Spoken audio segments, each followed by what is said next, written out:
European Union governments have agreed to ration natural gas this winter to protect against any further supply cuts by Russia as Moscow pursues its invasion of Ukraine.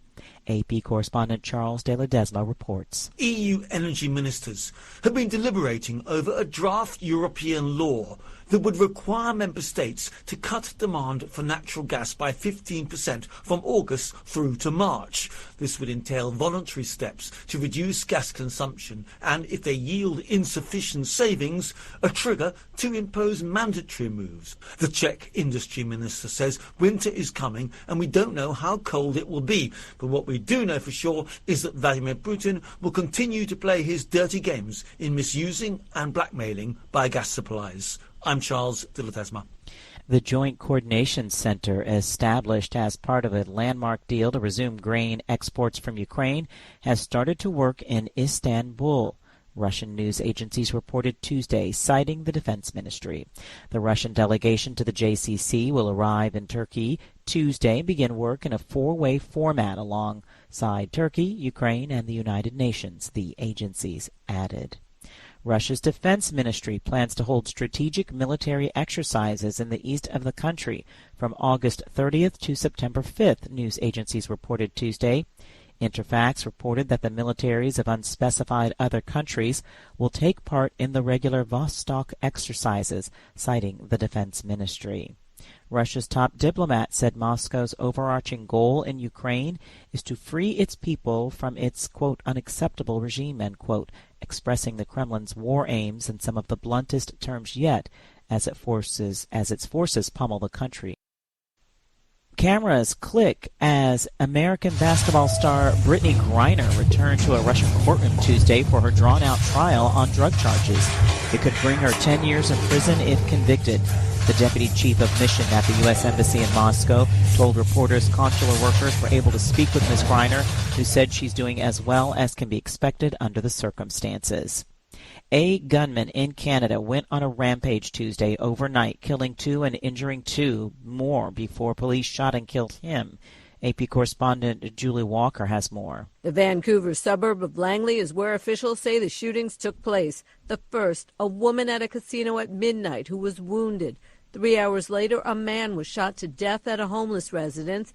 Then at 5 a.m., a second man was shot to death at a bus stop. Less than an hour later, another man was wounded. They identified the suspect as 28-year-old Jordan Daniel Gogan, who was shot and killed by police.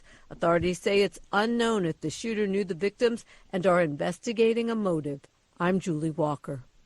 At least 5 people were killed and about 50 wounded during a second day of violent anti-United Nations protests in Democratic Republic of Congo's eastern city of Goma Tuesday, a government spokesperson said. A Reuters reporter saw UN peacekeepers shoot dead 2 demonstrators as protesters threw rocks, vandalized, and set fire to UN buildings. Some stormed the houses of UN workers who were evacuated from the city in a convoy of vehicles escorted by the army, another reporter said. French President Emmanuel Macron started a 3-leg Africa tour in Cameroon Tuesday, a trip meant to strengthen political ties with the continent and help boost agricultural production amid growing food insecurity linked to the war in Ukraine. The mineral-rich Central African nation is a major food producer for the region, and Macron's delegation will seek investment opportunities in the agricultural sector. Many African nations are facing food and energy security issues due to their dependence on Russian grain and energy, but they also buy Ukrainian grain that has been disrupted by the conflict. The Biden administration wants the U.S. government to plant more than 1 billion trees across millions of acres of burned and dead woodlands as officials struggle to counter climate change's increasing toll on the nation's forests. As the globe heats up, some wildfires are so severe that forests can't quickly regrow on their own. And recapping our top story, European Union governments have agreed to ration natural gas this winter to protect against any further supply cuts by Russia as Moscow pursues its invasion of Ukraine.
Hi, thank you for watching.